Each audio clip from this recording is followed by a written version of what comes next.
Hai Urban Readers, balik lagi di Yourfluencer kali ini sama gue Fadila Irna. Hari ini Yourfluencer bakal seru banget. Karena kenapa? Karena udah ada Mutiara Aska di sini. Hai. Kenapa gue yang Urban hai? Readers. Apa kabar? Baik. Kalau misalnya Urban Readers lagi lihat video jadi Urban Watcher gak? Urban Watcher jatuhnya ya. Kalau tadi kan bener, pokoknya baca. Iya. Apa kabar? Baru juga mulai. Ntar dulu. Alhamdulillah Kak Dila, apa kabar? Aku baik, alhamdulillah selalu sehat. Syukurlah. Kegiatannya apa sekarang? Aku sekarang adalah singer-songwriter, masih aku nulis lagu buat commission. Terus aku juga seorang VO talent dan beberapa kali dubbing juga. Dan content creator sih, itu main job aku. Main jobnya banyak banget ya, nggak kayak gue di sini. Karena freelancer, jadi kita iya, bisa iya, kemana-mana, enaknya gitu. Nah sebelum kita kan hari ini mau bahas kayak single kamu yang barusan rilis bulan Maret lalu pada saat Hari Perempuan Internasional. Lo rilis lagu Ya Udahlah gitu. Sebelum ke pembahasan ke arti lagunya, waktu itu gimana proses kreatif pembuatan lagu lo yang Ya Udahlah itu? Oke, kalau proses kreatif sebenarnya lagu ini tuh ditujukan untuk Kartini tahun lalunya. Oh. Jadi Kartini 2021 yang dimana aku sebenarnya nggak ada kepikiran jadiin Ya Udahlah ini sebagai full single. Tapi emang waktu itu kan aku masih, sampai sekarang sih sebenarnya masih di The Wrap Up Indonesia yang kayak aku nge-rapin berita, nge-rapin momentum. Nah pada saat itu emang momentumnya mau Kartini, kita lagi brainstorming apa nih, karena aku satu-satunya host cewek di situ kan, host rapper cewek, jadi kayak lu bikinlah konten tentang Kartini gitu ya. Setelah mencari-cari ide, akhirnya kita ketemu lah kenapa nggak bahas apa sih yang bikin lo kesel sebagai perempuan gitu. Dimulai dari pertanyaan rhetorical yang emang cukup ganggu ya kalau ditanyain terus, kayak lo kapan nikah gitu kan, lo jodohnya mana, terus udah nikah nanti kapan punya anak gitu, nanti anaknya kapan punya adik, dan terus seperti itu. Anak lo kapan nikah, anak lo kapan punya cucu. Iya, terus kayak kenapa nggak kayak lo mau kaya gue bantuin gitu kan. Itu lebih realistis gitu ya, dan aku lebih mau kalau pertanyaan lebih setuju itu sih. Iya, jadi kayak dimulai dari pertanyaan simpel sih ya sebenarnya, kayak keluhan-keluhan simpel dari perempuan yang aku yang tahu temuin di lingkungan sehari-hari. Aku tahu nggak cuma aku doang gitu, bahkan teman-teman seumuran aku pun banyak yang mengalami ini.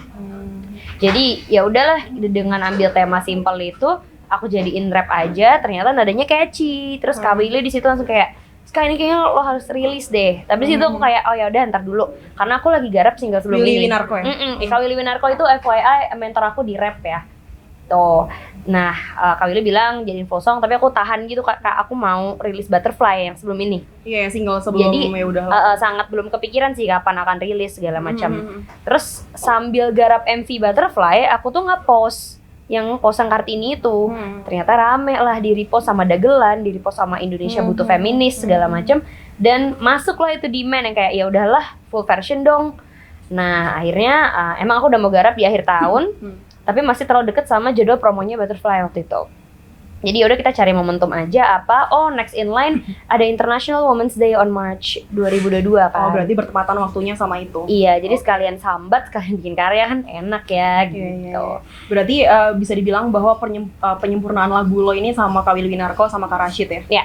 Berarti sebelumnya emang lo udah nge-rap berarti? Suka. Udah bisa bilang gimana? Ceritanya panjang kan? Oh, bisa gimana? Boleh ceritain dikit aja. Jadi boleh dikit ya, dikit tapi nanti panjang. Jadi kalau misalnya dibilang gue rapper udah lama apa enggak, I'm actually an accidental rapper kali ya. Kenapa tuh kalau gue bilang accidental rapper? Karena pas sebelum gue direkrut sama Kak Willy itu, ceritanya adalah gue iseng rap di TikTok. Kan suka ada beats kosong tuh di TikTok yang kayak duet diss, rapper duet diss. Ya udah aku tulis aja tentang, ya aku itu tuh lagi makan cimol pada saat itu. Aku lagi makan cimol sabi nih gitu kan. Sudah itu, aduh apaan ya, kayaknya ada cimolnya lucu. Aku tulis cuma 5 menit. Itu bunyinya tuh nggak salah gue cuman makan cimol. Udah lama nggak pergi, udah lama juga nggak nge-mall kayak gitu ini. Aku tuh kayak kesel, kapan sih gue bisa keluar rumah gitu. FYP, viral, makin banyak demand masuk. Kayak Kak rapin berita lain dong, Kak rapin ini dong. Ya udah aku coba. Akhirnya cukup ramai juga tuh duetin beat kosong di TikTok, dan ampe dibawa ke Instagram, dinotis sama Kak Willy Winarko dengan rap up-nya. Kayak, lo mau nggak join rap up? Kayaknya kita sevisi deh. Gitu. Oh, dari situ lo baru ditawarin dan untuk project-project. Dan iya, dan baru rutin konten nge-rap, dan barulah akhirnya dikenal menjadi ya rapper lah ya bisa dibilang. So, kalau misalnya ada intensi untuk apakah emang jalur lo pengen menjadi rapper, waktu itu enggak sama sekali. Cuman ternyata setelah aku terjun, aku melihat peluang, karena teman-teman musisi aku juga bilang yang kayak, Ska bukan market ya, player untuk rapper Indonesia, tapi bukan yang ke barat-baratan ya, yang emang kayak Bang Saikoji gitu kan, yang bahas tentang isu sosial, itu tuh jarang. Terakhir tuh Kayako kan, itu udah sangat senior, Kak Denada ya dulu kan ada, itu juga udah sangat senior. Kayaknya player yang di umur lo ini marketnya ada, tapi emang niche banget dan playernya belum ada, kayak gitu. Lo fokusin ke sana aja. Beberapa rapper yang aku konsultasiin kayak Bang Kojek rapper Betawi, terus kayak Kawili Winarko juga bilang kayak gitu. Kamu fokus ke sana aja dulu. Ya dari ngonten dulu lah ya. Dan akhirnya setelah ngonten aku deklarasikan ini nih Mutiara SK sebagai rapper tuh di lagu Ya Udahlah. Jadi emang rapper, aku tuh bukan rapper yang bisa speed rap or freestyle, tapi aku lebih kayak rapper Korea kali ya yang rap sing kayak gitu. Therefore Ya Udahlah tercipta ini juga sebagai memperkenalkan aku sebagai rapper di industri musik Indonesia. Berarti sebelum kayak accidentally lo nge-rap gara-gara Cimol tadi. Iya. Emang sebelumnya lo dengerin kayak contohnya kayak lo dengerin Eminem, lo dengerin Tupac atau lo dengerin siapa sebelumnya?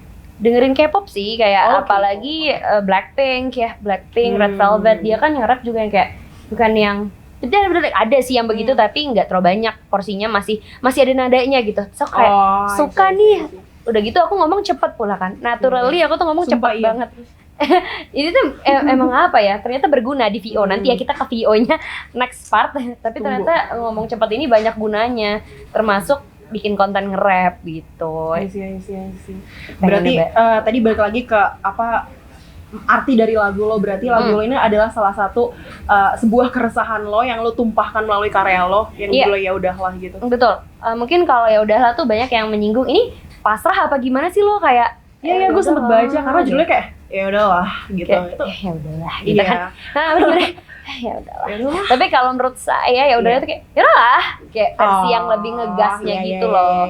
Karena Ya Udahlah tuh memang sangat open interpretation banget kan. Tapi menurut aku dan lagu aku ini tuh message yang sangat empowering menurut aku ya. Karena Ya Udahlah tuh kayak udah lo diem aja, biarin gue sebagai perempuan Indonesia berkarya dengan jalannya gue sendiri, dengan potensinya gue sendiri. Karena kalau gue dibiarkan berkarya dengan support system yang bagus, perempuan Indonesia itu nggak kalah sama laki-laki dan juga gender-gender lainnya dan juga orang-orang di luar negeri gitu. Kayak perempuan Indonesia tuh bisa sehebat itu. Cuman banyak perempuan Indonesia yang emang redup ya, kayak dia mungkin sadar potensinya di mana, tapi dia nggak bisa explore di sana karena apa? Support system yang kurang, karena orang tua tidak suportif, karena teman-teman yang mungkin ngeledek dia gitu. Before she even begin to gue mau coba berkarya ini, teman-teman kayak lo nggak usah ngomong deh, lo jelek, lo nggak usah ngomong lo gini nih. Banyak sekali. Sesimpel mereka bilang kayak emang lo bisa, bukan yang lo kayak gini ya. Iya. Itu tuh justru datang dari lingkungan terdekat menurut gue. Iya, dan kenapa aku taruh message itu dia udahlah adalah karena zaman sekarang untuk mendapatkan satu support system itu nggak melulu di keluarga sama teman. Itu juga bisa di teman-teman online. Apalagi aku ngelihat di TikTok ya, misalkan ada cewek yang ngepost ya bukan joget-joget aja ya, let's say dia nggak pede nih, terus kayak dia selfie pakai no filter, terus kayak itu komen-komen itu kayak girl you slay, kayak girl you look so pretty, and sesimpel dukungan kecil dan dukungan kecil tapi berarti pujian-pujian kecil itu tuh kayak just berarti kayak made my day. Nah, exactly. Dan Ya Udahlah ini juga mengencourage untuk terbentuknya support system yang kayak gitu di mana-mana. Kayak kalau lo menemukan perempuan yang emang lagi struggling sama mimpinya atau lagi pengen menjadi seseorang, dukung aja. Toh dukungan lo juga nggak harus berupa financial lebih bagus, tapi kayak dukungan lo bisa berubah. Gue setuju sih. Bisa berupa tombol likes, bisa berupa tombol share gitu. Sesimpel itu.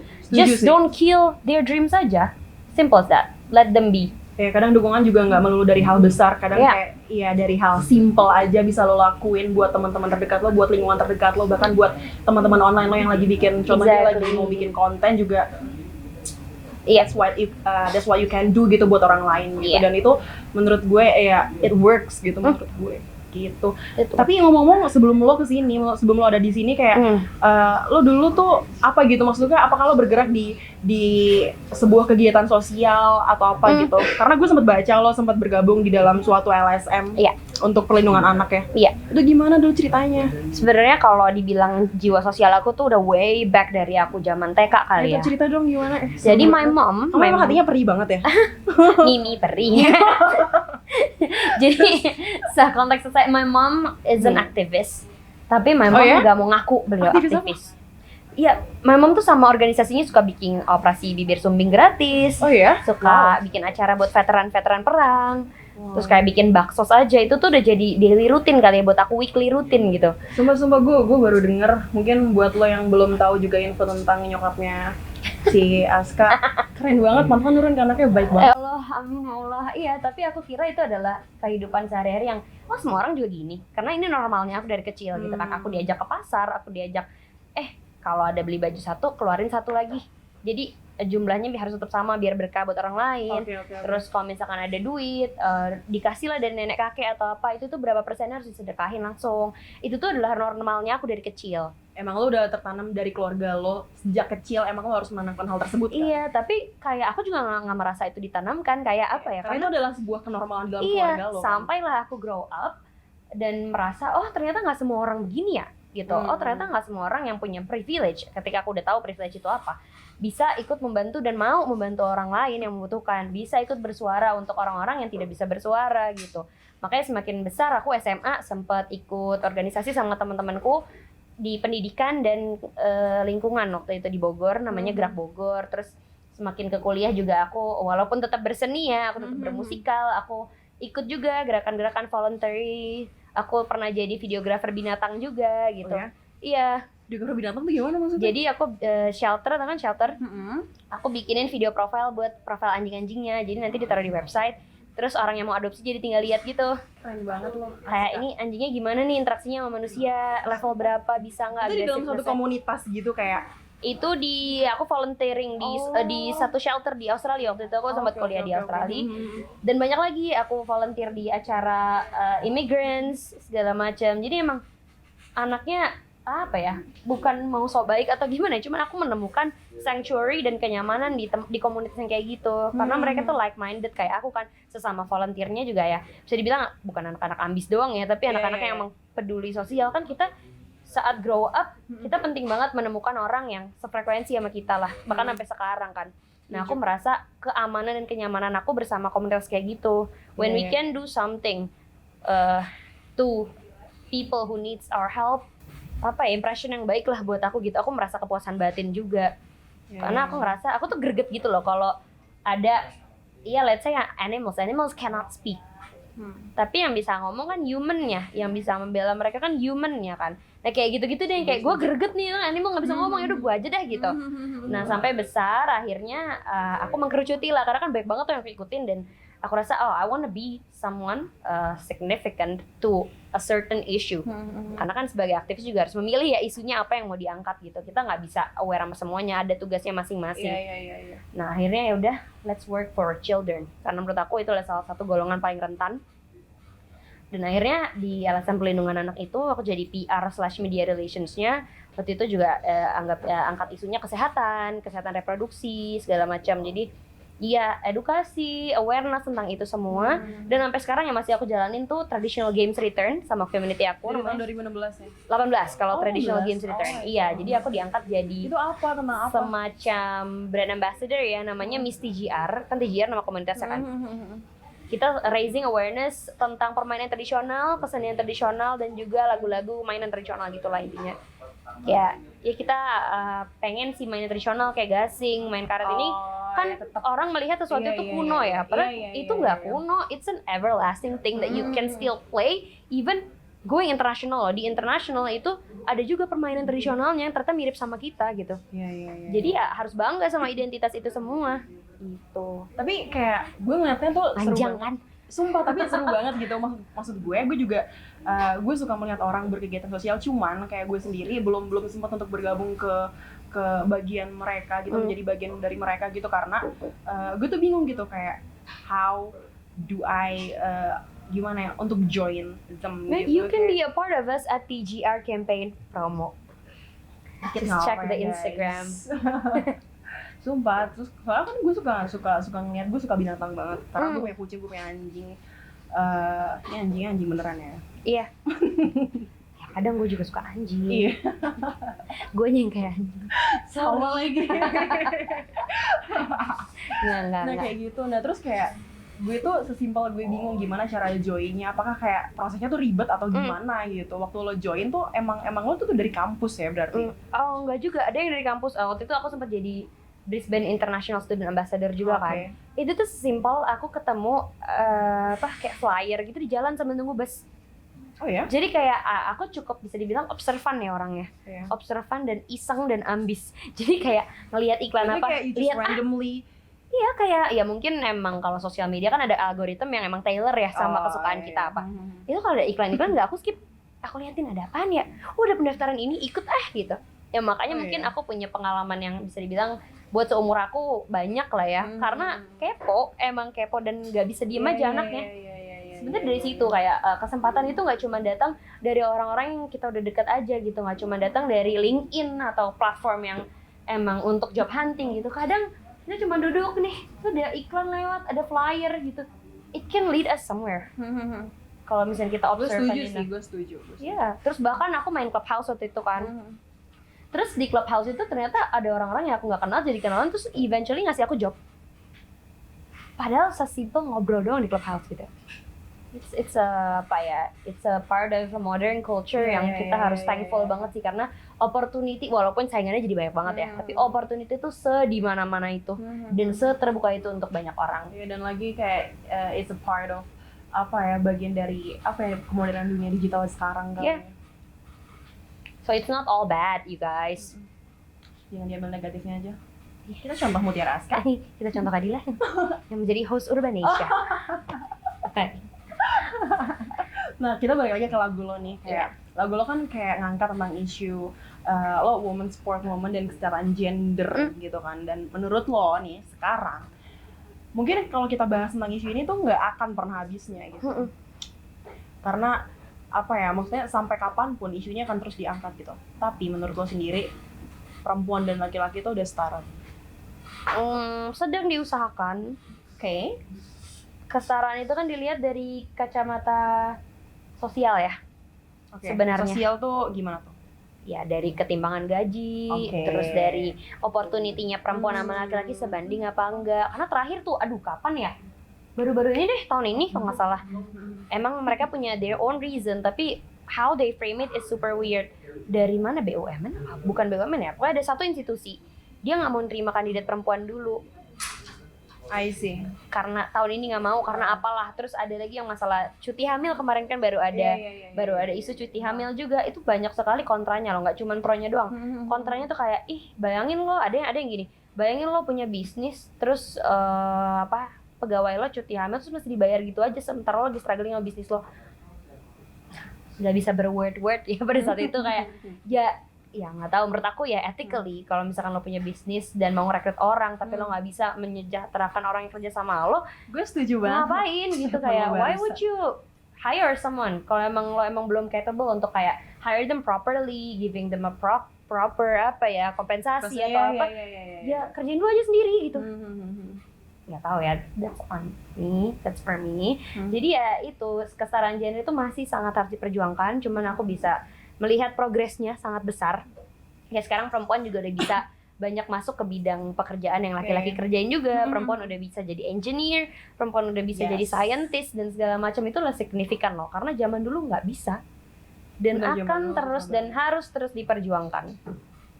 Dan menurut gue sekarang kayak udah bukan mendingan ya, kayak udah termasuk bagus gitu, karena kayak kita banyak nemuin orang-orang yang vokal kayak Aska kayak gini nih, kayak untuk menyuarakan voice the voiceless ibaratnya gitu, untuk untuk lebih vokal dalam hal kayak gini gitu. Jadi dia menurut gue adalah suatu gerakan yang bagus juga sih menurut gue. Karena isu ini tuh menurut gue ini terbawa sejak kita kecil gitu. Sesimpel pilihan warna, kalau cowok biru, cewek pink. Sesimpel kalau dulu di sekolah diajarin kayak ibu pergi ke pasar, ayah pergi bekerja. Dari situ aja kita udah suka nih Kadila feminis pas dulu. dari kita kecil, dari kita SD itu kita udah diajarin, bukan diajarin ya, maksudnya kayak kita melihat bahwa lingkungan kita tuh seperti itu. Tanpa sadar ya, itu kan jadi masuk ya kalau mau sadar. Iya, dan aku sih perlu highlight juga sebenarnya peran feminisme itu kan emang dari over generation tuh udah ada. Cuman yang mau aku highlight adalah generasi kita yang sering diskeptisin gitu. Gen Z, millennials yang suka dibilang receh apa-apa diprotes. itu sebenarnya yang potensial banget membawa perubahan ke depannya. Karena generasi kita ini jauh lebih bisa speak up daripada yang dulu. Setuju sih gue. Justru itu yang aku harus kagumin dari generasi kita, Gen Z, millennials, like they are braver. They're much braver. Even some of them much braver than me gitu. Itu sih yang patut diacungkan jempol. Sekarang tuh kayak awareness-nya. Apa ya, mungkin karena banyak wadah untuk mereka gitu, untuk lebih vokal kali ya. Dan sekarang tuh jauh lebih mudah. Itu dari community-nya juga, karena apa? Banyak yang kayak speak up, jadi yang lain ikutan speak up. It starts somewhere. Menurut gue kayak mulai dari satu orang, terus kayak orang yang tadi yang nggak berani untuk speak up, mereka tuh jadi berani speak up karena orang yang tadi itu tuh.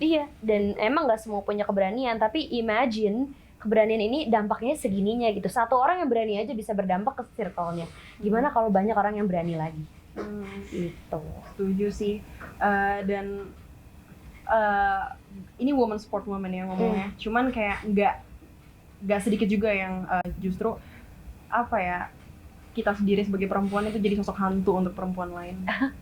Kayak Allah, ujungnya juga di dapur. Allah, ujung-ujungnya juga nungguin suami lo pulang kerja. Gimana menurut lo? Diranjang doang tugas lo.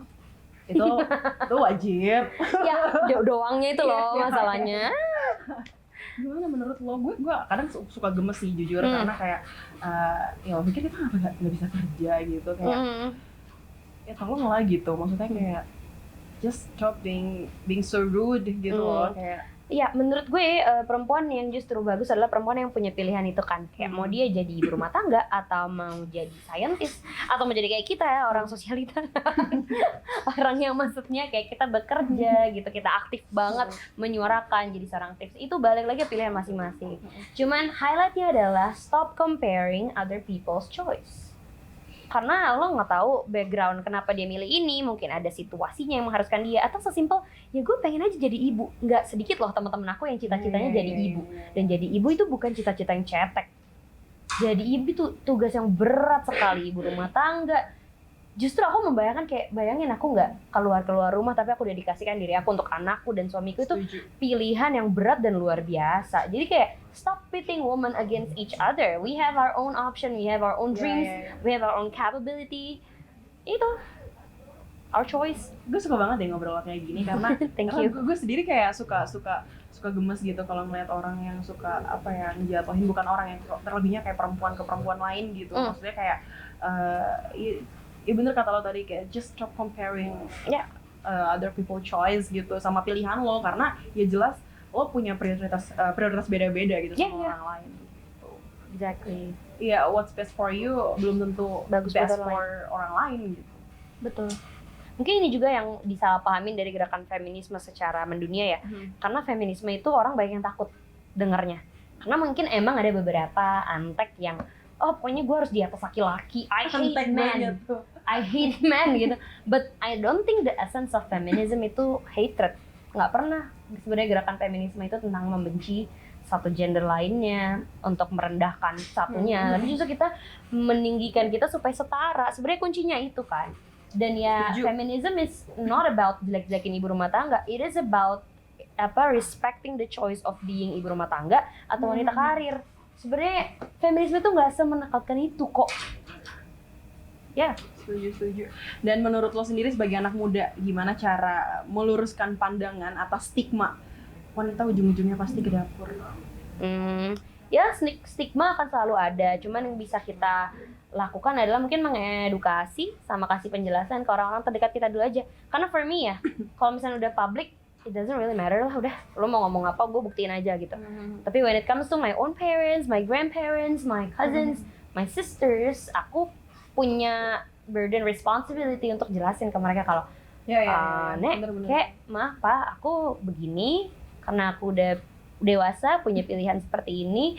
Perempuan juga bisa kok kayak gini, nggak apa-apa gitu. Salah satunya adalah aku mungkin mau bahas example dari nenek kakekku ya. Jadi, tapi keluarga lo, sorry gue potong, tapi keluarga lo termasuk yang menerima gitu nggak sih? Apakah menerima sebuah kayak pilihan lo nih?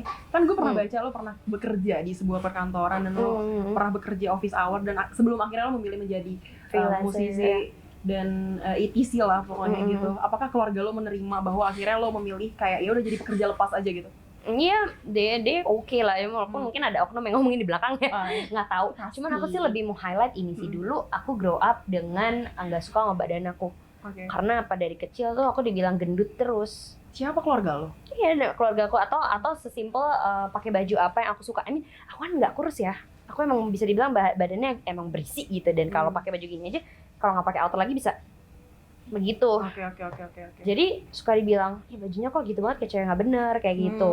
I'm not saying siapa yang ngomong ya, cuman di antara keluarga aku ada yang kayak gitu. Sekarang tuh bahkan setelah aku ngomong dan komunikasikan, kalau aku tuh gak nyaman lo digituin. Mungkin mereka nggak bermaksud jahat, tapi itu emang basa-basinya orang zaman dulu aja kan. Setelah aku ngomong, akhirnya sekarang kayak misalnya lagi kayak, aku berdiri di sini kelihatan besar gitu. Terus nenekku tuh bisa yang nyeletuk, enggak, udah cantik kok gitu. Oh iya? Iya, mungkin kalau aku nggak memutuskan rantai itu ya dengan aku speak up, drama dulu lah, bisa dibilang kan drama ya di keluarga yang aku nangis lah dikatain gendut atau apa gitu kan. Ya mungkin tidak akan berhenti gitu perlakuan seperti itu. Ternyata bisa kok keluarga. Cuma pada waktu itu respon keluarga lo diterima dengan baik apa gimana? Karena kan ada beberapa keluarga yang kayak Allah gitu doang lo baper gitu. Iya ada aja, cuman yang aku nggak nyangka tuh itu, aku kira kan aku cuma mau ngomongin aja. Aku nggak nyaman lo diginiin, kayak apa, harusnya mama papa yang belain aku duluan. Kalau aku diginiin jangan diiyain gitu kan. Tapi eventually ternyata jadi semuanya yang kayak aku kayak bilang gendutan gitu. I mean gendut is also fine kalau misalnya sehat ya. Aku pun sekarang kan emang udah naik 10 kilo juga sebenarnya dari tahun lalu. And I never felt healthier than before. Iya, aku ngerasa aku lebih healthy. Aku workout tetap. Cuman kemarin itu aku sangat kurus karena tuntutan dari satu pekerjaan yang bikin aku kurus cepet gitu. Jadi dan sakit-sakitan juga. It's not healthy, right? Dan ketika aku udah get back up, agak berisi emang, tapi kan yang penting aku nggak obes ya, karena kalau udah menurut aku body positivity itu tidak masuk ke obesitas itu no, it's not good lah for jangan diromantisasi juga sih kalau misalnya sampai obesitas atau anoreksia, you need help gitu. But ya udah kayak gini gitu, I'm healthy as I have ever been. Terus cuman kita juga harus bisa bedain juga sih ya, maksudnya antara mana yang body positivity juga, antara mana yang kayak intinya kita yang tahu diri kita sendiri gitu ibarat. Iya, kalau udah sampai nyusahin, aku sempat lihat video TikTok gitu ya, nggak di Indonesia sih ya. Cuma dia tuh yang udah bener-bener naik ke mobil aja nggak bisa. Tapi bukan nenek-nenek kakek-kakek ya, itu kan maklum ya. Seumur aku gitu, let's say remaja seumur aku naik ke mobilnya nggak bisa karena dia emang udah di atas normal banget, jauh banget. Itu kan kayak you cannot romanticize that. Iya. Lo tuh menurut gue adalah implementasi dari lirik lagu lo sendiri gitu. Karena karena lo aktif di kegiatan sosial gitu. Lo jadi apa yang lo mau gitu kan. Kayak lo nyanyi iya, lo VO iya, lo dubbing bisa, lo musikal iya. Terus ini gue mau ngomongin bakat VO dan dubbing lo. Kayak ini tuh kayak bakat alam atau emang just blessed atau kayak lo tuh ambil kursus atau gimana sih? Kayak soalnya kan lo lihat dari Instagram lo satu lagi kan. Kayak lo sempat menang juga. Bagus researchnya. Terus dia sempat menang juga di sebuah kompetisi gitu, juara satu. You were on the first place, right? Iya kan? Waktu itu kompetisi apa ya? Kompetisi, jadi waktu itu buat game gitu, Alchemy Star competition. Sempat juga Wonder Voice Indonesia, acaranya Kemenparekraf sama Voice Institute Indonesia gitu sih. Nah itu gimana awalnya lo bisa kayak tiba-tiba suka VO dan dubbing gitu? Sebenarnya aku baru menyadari aku punya cinta ya kepada dunia voice yang dubbing dan VO ini karena aku sempat nganggur kan. Pandemi aku nggak laku tuh kan sebagai singer. Berarti semuanya dimulai pada saat pandemi? Banyak sekali hal yang aku nggak kepikiran, ternyata kalau aku eksplor jalan aku di sana gitu. Ya makanya itulah, jangan berhenti mengeksplor menurut aku ya. Kita nggak tahu rezeki kita datang dari mana gitu. Jangan terlalu menutup sama aku nggak bisa gini, nggak bisa itu. Coba dulu aja. Apalagi kalau udah mulai lirik-lirik gitu kayak, dunia ini seru deh. Nggak akan gue ini. Cobain aja. Coba aja dulu. Sesimpel ikut kelas. Aku tuh waktu itu awal suka dibilangkan kan lo jadi VO cocok deh, jadi dubber cocok.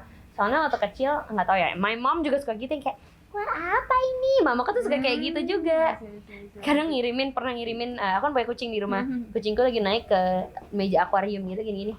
Mamaku kayak ngadabingin gitu kayak, wah ikannya enak sekali. Kayak gitu. Jadi kayak, I think suara-suara kecil kayak gitu udah nggak tau, my default juga kali ya. My mom sebenarnya kenapa aku bisa aktif seperti ini karena my mom kayak gitu. My mom yang jadi my leading example. I gotta thank my mom. Dan kenapa sebenarnya aku bisa explore ya di kala orang lain lagi struggling, aku tetap bisa di kreatif lah ya bisa dibilang.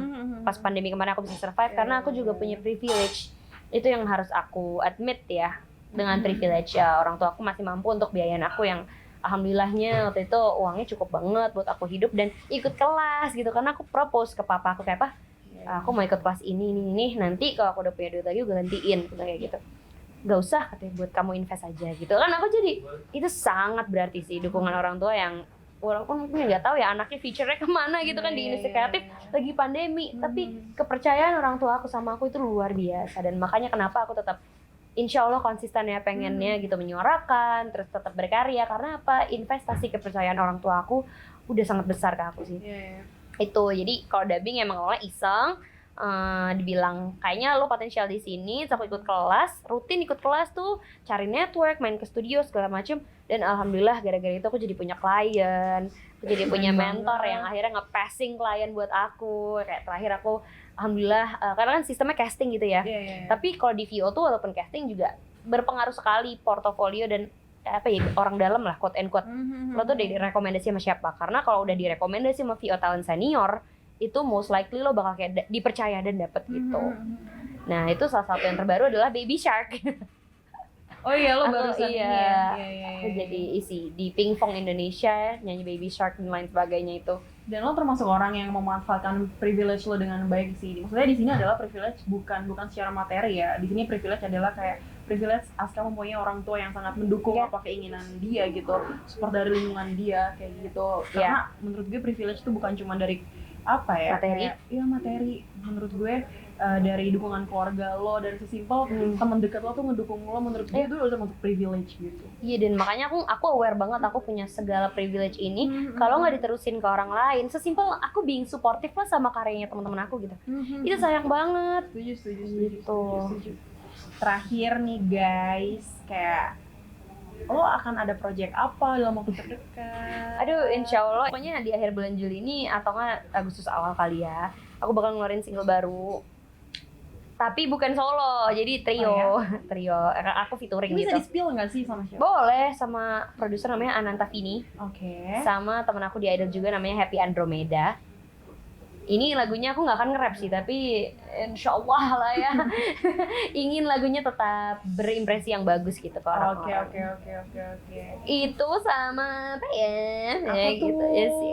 Nggak ada lagi sih project signifikan, paling ya aku berkonten kan sekarang. Jadi bisa aja dicek TikTok aku @mutiaraska47 dan Instagram aku mutiaraska. Akan berarti sekali loh likes dan komen dari kalian. Sumpah, thank you Aska. Thank you so much Kadila. Thank you Urbanisha. Seru banget ngobrolnya, kayak sharing bareng. Guys yang nonton, semoga kalian dapat sesuatu dari apa yang kita obrolin hari ini. Amin. Semoga kalian suka. Thank you. Annyeong. Bye. Annyeong. Goodbye.